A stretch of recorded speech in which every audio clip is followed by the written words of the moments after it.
Genèse 6, leçon de vie, corruption, jugement et espoir. Bienvenue à tous. Aujourd'hui, nous plongeons dans Genèse 6, un chapitre biblique riche en enseignements pour notre monde moderne. Ce passage nous parle de la corruption humaine, de la justice divine et de l'espoir d'un renouveau. Mais ce n'est pas seulement une histoire ancienne, c'est aussi un miroir pour notre époque et un guide pour notre vie quotidienne. Que vous soyez croyant ou simplement curieux, restez avec moi. Ensemble, nous allons découvrir comment appliquer ces vérités dans notre vie d'aujourd'hui, et je vous donnerai des actions concrètes pour avancer dans la foi. Animation ou image représentant la croissance de l'humanité, suivie de scènes de chaos. Le chapitre s'ouvre sur une image troublante. L'humanité se multiplie sur la terre, mais avec cette expansion vient aussi une dégradation morale. Les fils de Dieu prennent les filles des hommes pour femmes, ce qui donne naissance aux Néphilim, des êtres puissants et célèbres, mais aussi symbole d'une humanité détournée des voies de Dieu. Et aujourd'hui, nous vivons dans un monde où les limites morales sont souvent ignorées. Tout comme dans Genèse 6, nos choix influencent notre environnement. Voici une question à se poser.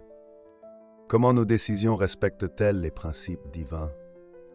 Par exemple, dans nos relations, nos priorités ou nos ambitions, choisissons-nous des chemins qui honorent Dieu ou qui satisfont uniquement nos désirs? Prenez un moment pour examiner vos choix. Y a-t-il des domaines dans lesquels vous pourriez chercher davantage la sagesse de Dieu? Dans vos relations, cherchez à bâtir des liens basés sur l'amour, la fidélité et le respect des valeurs spirituelles. Le verset 6 dit « L'Éternel se repentit d'avoir fait l'homme sur la terre, et il fut affligé en son cœur. » Ce passage nous révèle un Dieu qui souffre devant le péché humain. Sa tristesse n'est pas de la faiblesse, mais une preuve de son immense amour.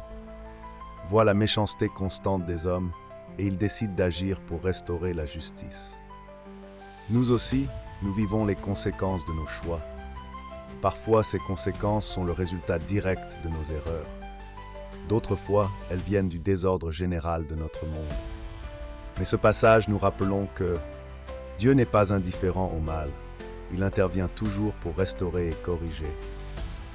Dans votre vie, êtes-vous prêt à écouter et accepter la correction divine pour grandir et devenir meilleur?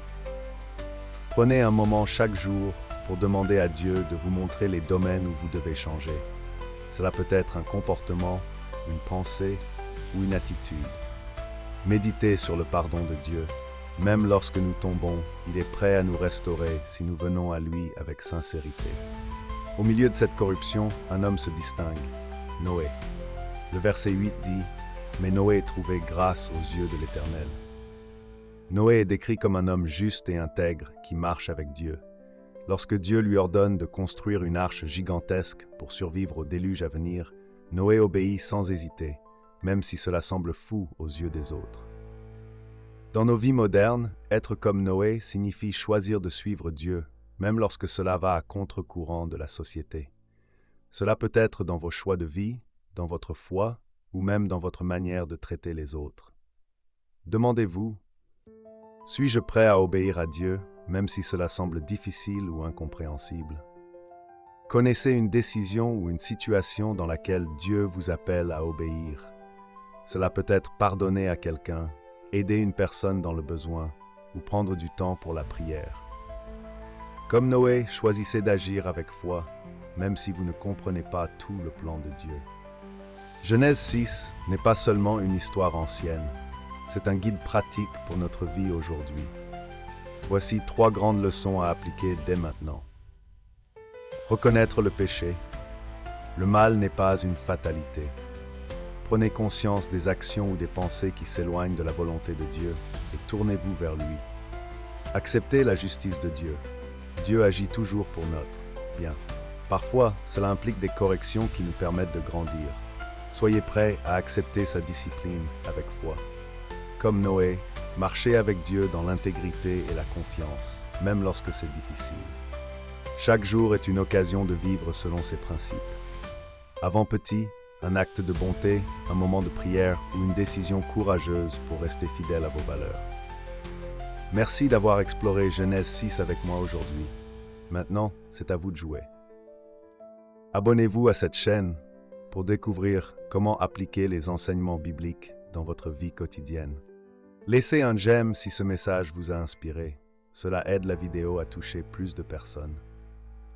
Partagez cette vidéo avec quelqu'un qui pourrait bénéficier de ce message. Commentez ci-dessous en répondant à cette question.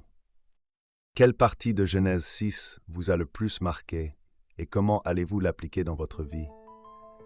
Vos témoignages m'intéressent et pourraient encourager d'autres à grandir dans leur foi. Merci encore pour votre soutien. Ensemble, continuons à marcher avec Dieu et à découvrir la puissance de sa parole dans notre quotidien. À très bientôt pour une nouvelle exploration. Que Dieu vous bénisse abondamment.